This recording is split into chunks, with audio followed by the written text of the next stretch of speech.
তোরা তোর কোন বাপ বাঁচাইবো? ওয়েট একটু দাঁড়া, আমার বন্ধুকে কল দি। তোর কোন বাপকে কল দিবি দে। বন্ধু একটা ঝামেলা হয়ে গেছে, তাড়াতাড়ি বাগান বাড়ি আইতো। তোকে বন্ধু দাঁড়া, আসতেছি।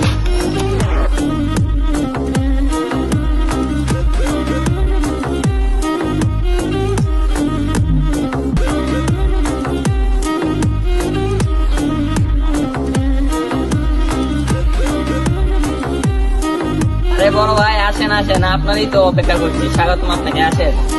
তোদের অপেক্ষাই তো শেষ করতে আসলাম।